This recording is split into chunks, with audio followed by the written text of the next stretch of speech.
Denny Crane. Yes, today we're doing top 10 of Boston Legal. Now, Boston Legal is starring William Shatner, James Spader, Candice Bergen, James Laura Arquette, and Renee Aberginos, who you know as Odo from Deep Space Nine. And John Larroquette played a Klingon. And so anyway, Boston Legal is a spin-off of The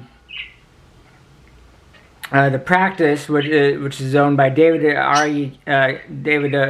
Kelly, and it's a drama comedy show, about lawyers of a law firm, and but there's a lot of comedy involved.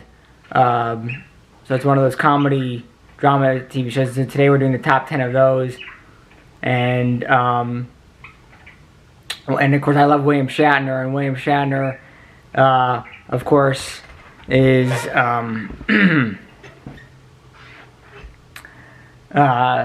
he plays Denny Crane, and James Spader, who's one of his underling attorneys, a hotshot attorney.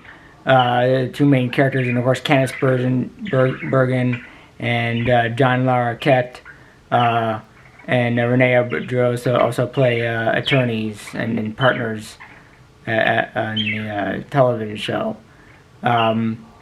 Takes place in the turning of it, just right 5 years prior to the Obama election, and during the end of the second term of George W. Bush, and so here we go with the top 10. So starting at number 10 is The Canterman Can. That has guest star Michael J. Fox, who's a millionaire attorney. He's also an attorney, and he paid a company test drive on whether or not to take a placebo for testing out this cancer drug, and of course it gave him cancer. And Paul Lewiston, who's Renee who's Odo from Deep Space Nine, they try to defend Michael J. Fox from on this case, because he's suing them because he said, "I don't want the placebo." Meanwhile, Alan Shore is trying to promote an autistic character to become one of the partners of Crane, Poole, and Schmidt. Denny Crane, obviously, name on the door. So here we go for number 10, Canterman Can of Boston Legal.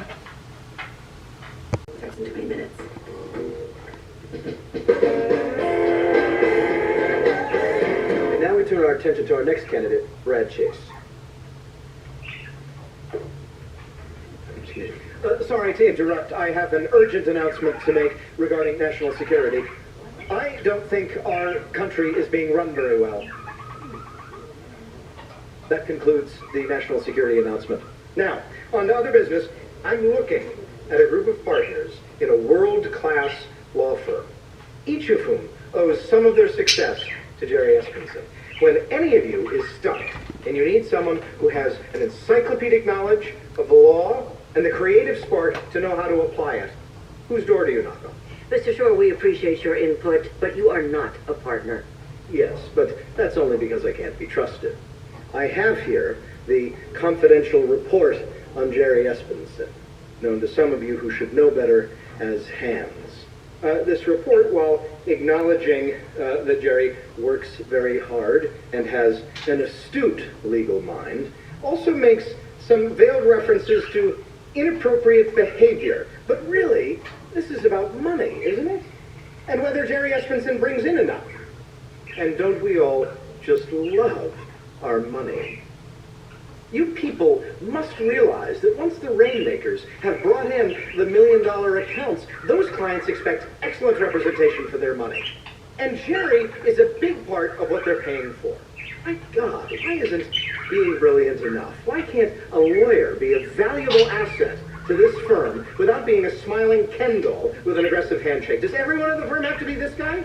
Mr. Shore, you have no standing at this meeting. We would like to ask you to leave, please, now.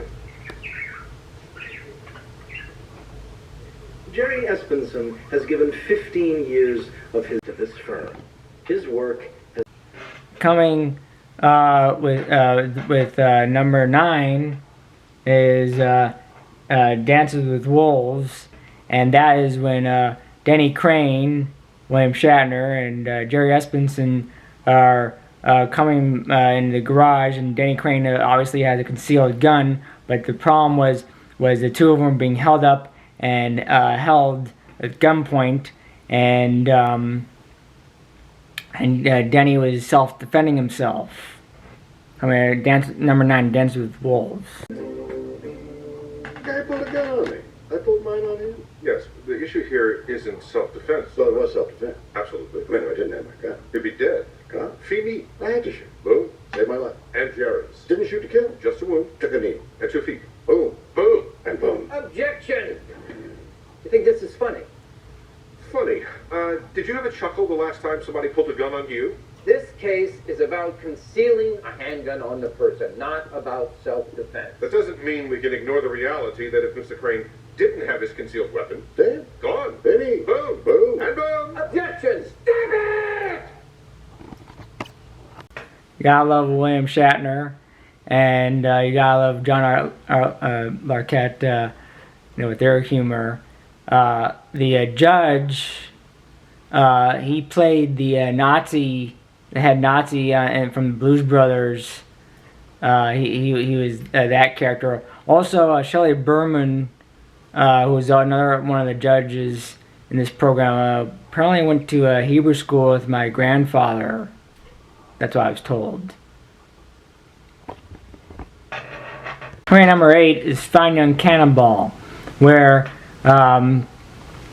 Denny Crane, who had a mini love affair with a midget, is defending a malpractice case, and he helps her out. Meanwhile, Ray Abrams at his best, and he's defending a murder investigation, and apparently the judge in this one, in that subplot, happens to be the Ferengi Quark from Deep Space Nine, and of course those two have a long history. And of course this episode has Rene Abrams at his best, and of course they're trying to defend a cannonball case in that one with the investigation. Hello, Brian. What are you doing in my chambers? First, let me extend my condolences. Please leave my chambers, Paul. We have a very difficult job to do, which you can certainly understand, if not appreciate. You're profiteering off my wife's death if you came in here looking for my sympathy. Only your cooperation. You won't get it. I'll ask you again to leave. My friend, I'm certainly not your friend. as part of our defense, we will be trying to focus suspicion on other suspects. I asked you I think you need to hear me out.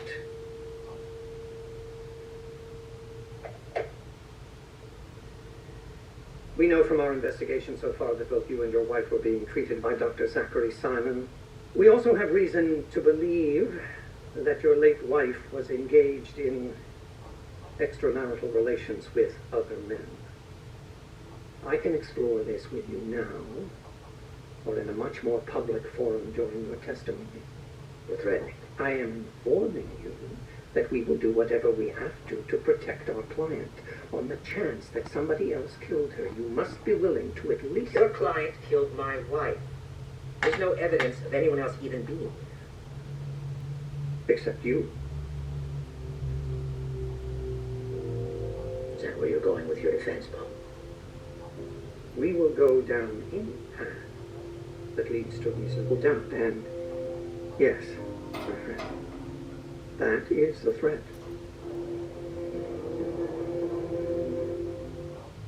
And of course, that is the humor of Quark and Odo. And you haven't noticed I've been holding a selfie stick, but I don't think it's working any different. But anyway, the continuation run-on gag with those two duking it out from Deep Space Nine onto Boston Legal. Of course, is a more serious matter of a murder case. And yeah. The next one, Helping Hands. Daniel Post, Michael J. Fox helps one of the mild. She disappears one of the other attorneys in a harassment case, and of course I love Michael J. Fox as well. Besides William Shatner, he's one of my favorites. And Michael J. Fox is doing a defense, helping one of the underling attorneys in her case. Before I start, I know you think your parents weren't involved. But look at you. I think you turned out super. By the way, Your Honor, I'm dying.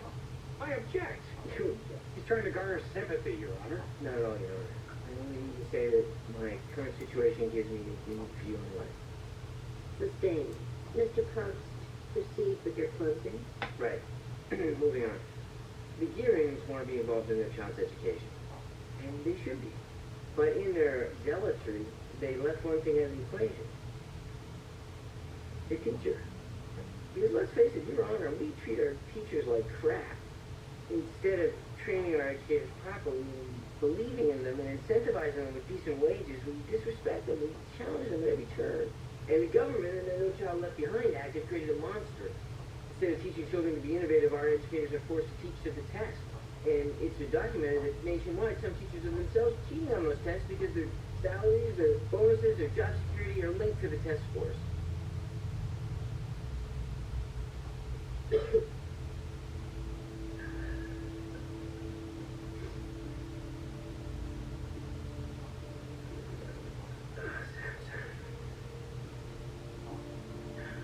And on the other side, we have parents of parents coming at them from all angles, questioning their every move, instead of putting their faith in them. But they do from a good place, and all they want is complete and utter control. And believe me, I know all about wanting control of your life, and having very little of it. But you can't control life. You can't control your daughter. You can't control the teacher. All you can do is inspire them to be innovative thinkers. People who tap into their own creativity and confidence to try new things, to challenge the status quo, to make new discoveries. And our kids will do all that and more. We just back off and let them. And of course, that's Michael J. Fox performance. He did really well in that episode of Boston Legal. The next episode is Boston Legal Los Angeles. Jerry Ryan, who played 709 on Voyager, comes in, and she is being defended in a self-defense case because she's obviously a supermodel, and and of course Jerry Ryan is obviously very attractive, and of course Danny Crane, being the womanizer and what he is there without, and him and Alan Shore are there in Benny Crane Pool and Schmidt of Los Angeles, trying to get her alibi to defend against her shooting the paparazzi who apparently she gets stalked in this episode. Anyway, this is Boston Legal, Los Angeles. Fan-based website. They track shooting stars. It's called GetCourtney.com. Very cool. I'm sorry, you'll have to forgive Denny. His eyes are bigger than his shame. And frankly, I don't know what to make of Barry. So, you said these websites actually track celebrities. They hunt us down. Anybody who's crossing down the street just text messages and location into the website. Some of them even get paid for a good trip. Now, anybody... Here. Anybody can track my every move, every minute of the day. Look at this. No, there's no doing it. And it says you're here. And you're here. Well, your assistant's probably just made $100 for this tip. And the problem is it's not just fans who know where I am, it's stalkers, mentally ill people. They have this guy show up straight from the psych ward to my door saying I'm their ex-wife and they're going to kill me for jilting them. And you thought this man was coming to kill you? Yeah, I thought he... Mr. Crane, I need you to stop staring at me like that. Of course. Mary, I beg your pardon? your 15 minutes are almost up. Mine has lasted a lifetime. Tell her. Marion. And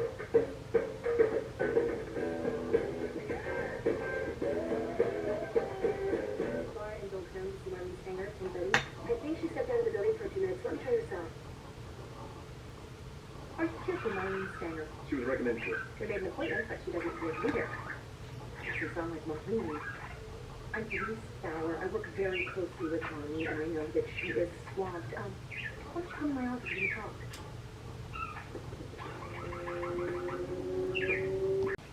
Of course, you have to have the chemistry of Shatner and Jerry Ryan, and obviously they like to mix in their Star Trek quite a bit with the Boston Legal.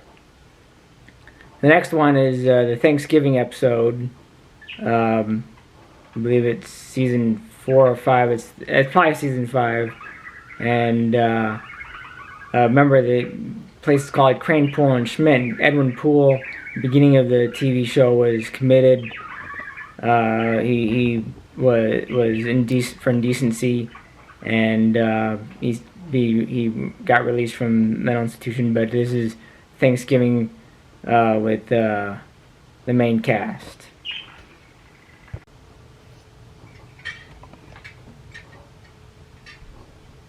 I have a question for Edwin. I can't help but think.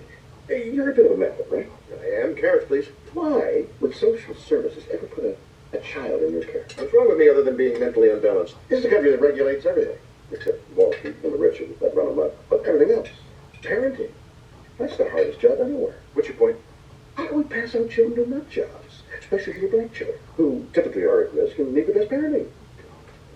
What? Do you know, Denny, that the fastest growing segment of homeless in this country is children? What's that got to do with it? It's got to do with these kids need home. You know, I'm not sure I like where this is heading. Maybe we could change the subject. We're all out of subjects. Well, maybe we could talk about bankruptcy. That might Oh, pick damn it. Nothing wrong with bankruptcy, Shirley. It's the end thing to be these days. Oh, good, you're gonna make fun of poverty now. Hey, how about all those poor schmucks losing their homes? I bet that's I'm not making fun of those schmucks. It's the schmucks in suits that I'm making fun of. Fight? Can we just eat and make small talk and pretend we like each other? Hell, we do like each other. Why these Will you guys? shut up? That was aggressive. Sorry. It was my fault. I should never... The truth is, Carl, I guess I wanted a big, noisy dinner because sometimes when the din is loud, I can hear him. Here.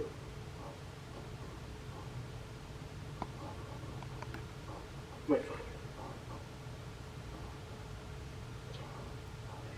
It was my first Thanksgiving without him ever.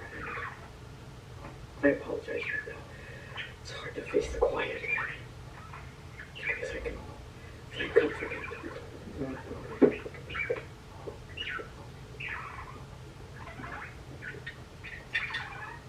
Well, And of course, in that episode, John Larroquette, Carl Sack, proposes to Candace Bergen, Shirley Schmidt, and of course they know the firm is going underwater.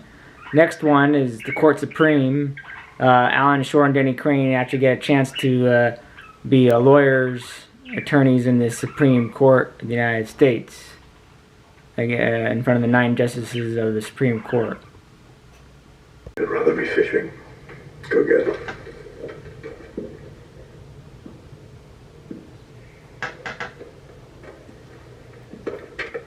May it please the court, Mr. Chief Justice.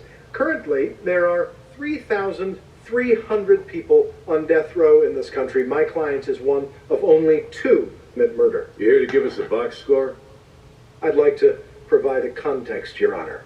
In Louisiana, 180 men have been prosecuted for child rape Since this law went into effect in 1995, Leonard Serra is the only one facing death. Look, counsel, Louisiana law permits death for child rape. And I would respectfully submit that law is unconstitutional. Based on what? Based on this court's finding in Coker that the death penalty... It spoke to the rape of an adult, not a child. Maybe you need to read it again. And even if I were to concede your point, which I don't, there's a national consensus now in favor of authorizing the death penalty for non-homicide rape. Why? Because Louisiana passed a barbaric law joining the ranks of Saudi Arabia, Uganda, China... And other states in this country. Five states. That's hardly a consensus. And none of those other states authorize death for first-time offenders, as Louisiana does. And it should also be noted, in your reliance on a national consensus, you look to trends in legislation. Laws passed by politicians, mostly around election time, when they're desperate to appear tough on crime. The people who care the most about the welfare of children, doctors and social workers, the people who actually treat abused kids, have filed amicus briefs asking you to strike down this law. Because they know the death penalty, in fact, does not protect kids at all, but rather it makes it less likely that children, even if they've been abused, will report the crime, especially if a family member is involved. No kid wants to be responsible for a relative being executed. And children often get it wrong. They are uniquely prone to suggestibility and coercion. Not that the police would ever be guilty of that, of course, but we already have an epidemic of wrongful convictions in this country, as many as 15,000 a year, too many of them ending up on death row. And child rape prosecutions are especially unreliable. And now we want to add the death penalty to make these mistakes irrevocable?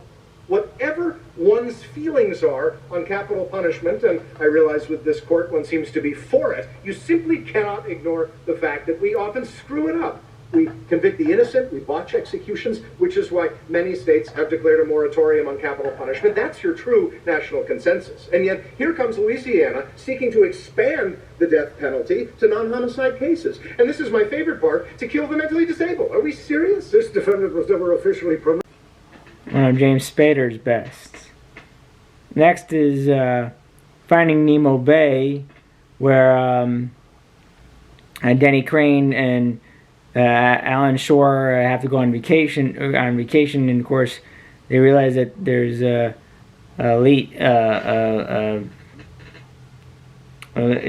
salmon are dying off, and of course they have to have Star Trek references in that one. Of course they're in Canada in this one, Finding Nemo Bay.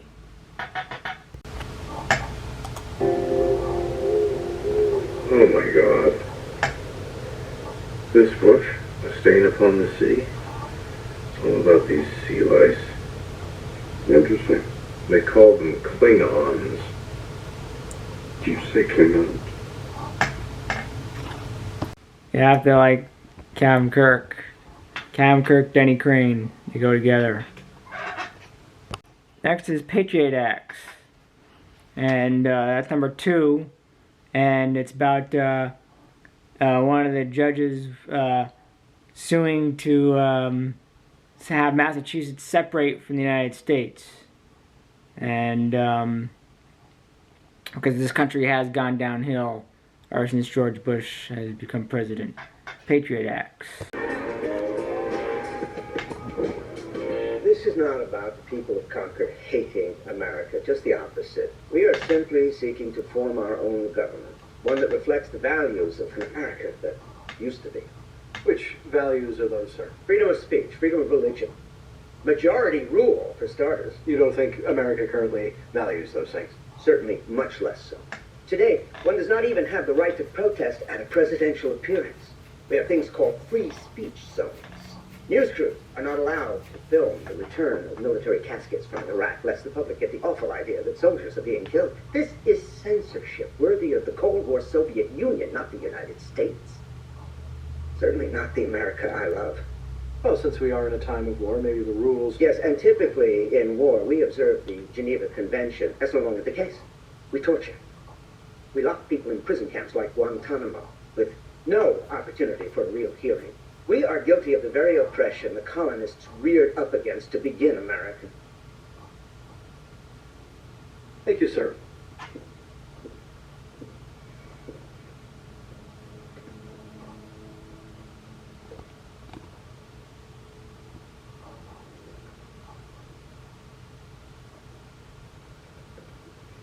Denny, this would be the point where you get up and ask a challenging question.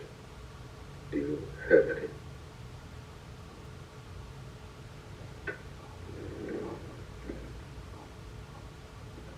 What's going on? Not to worry. Butch. Your Honor? Mr. Crane?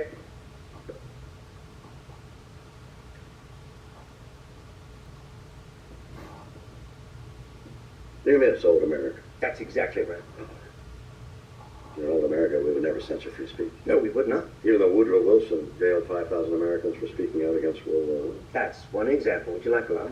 And locking people up without giving them a hearing, like Guantanamo. Many of them innocent people. FDR jailed 100,000 Japanese. And of course, for copyright, I am shortening these because I don't want to be getting taken down.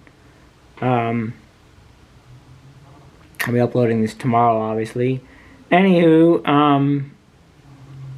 obviously Denny Crane was fighting on it because Denny Crane is Republican, Alan Shore is Democrat, and so coming in number 1 is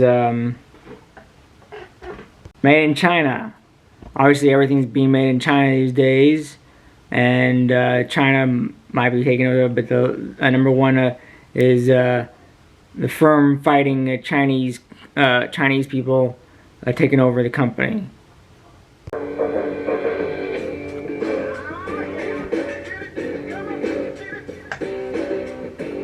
Greetings, our Chinese carpetbaggers. I'm told it's customary to bow. It's the Japanese. Greetings. Good to see you, yes. Hello, good to see you. Greetings, yes. Oh, love the tie. Greetings, yes. Hello. Good to see you. Greetings, yes. Okay, this concludes the bowing and kowtowing portion of the presentation. I'm told we need an interpreter.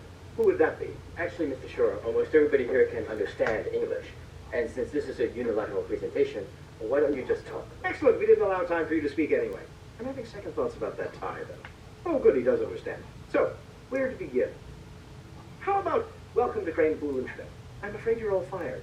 Nothing personal. You seem like fine folk, love the discipline, the 10,000 drummers, but it's not working out, so sorry. Out you go, single file, please. Move along, bye-bye.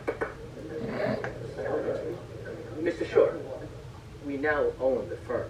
Well, that doesn't much matter, Mr. Lee. Lee, yes, this is America, and in America it all comes down to who the jury likes better, and I don't think an American jury will side with the communists, do you? Juries typically frown on oppressors, even when they're capitalists, so the idea of China... Now, what grounds could you possibly prevail? Grounds? Who cares about grounds? Cases always come down to who the jury likes better. Did I not just say this? I think I did. So anyway, meet the group. We're a fine, very likable group, infectious smile group. And best of all, bad for you, we're very good. Did you check out our win-loss record? Good for us, bad for you. More importantly, did you know the kinds of cases that we argue week to week? Typically preposterous, mostly unwinnable on their face, and yet we win them, whether we have grounds or not. Must be the Smile Group. And here we actually do have grounds for you to summarily Schmidt-can an entire litigation department, a successful one, no less, because I guess you don't like us. It seems arbitrary, capricious, actionable, winnable of all things. It doesn't really seem fair, does it, for us to have both the merits and the smiles. Smile Group, what do we do? A wrongful discharge, subject to compensatory and punitive damages, could be lots and lots of money. Not to mention, think of the fallout here at the firm. You see, we're not just good litigators, we're popular. Again, could be the Smiles, and you firing us. Well, that would be a terrible, terrible way to introduce yourselves. I mean, Denny Crane, Shirley Schmidt, you must be joking. I know how the Chinese love the kid, like the tanks in the square, the monks in Tibet, or daughters. But you could have a mass exodus of lawyers long before we even get to trial, which we will, of course, get to just the same. And when we do, take caution. Here's a little tip. We Americans love to trade on fear. Ask W, ask Dick. So, that's the top 10 of Boston Legal, and, apologize, I'm slightly dizzy around here, and, I'll see you guys next time. Thank you. Good night.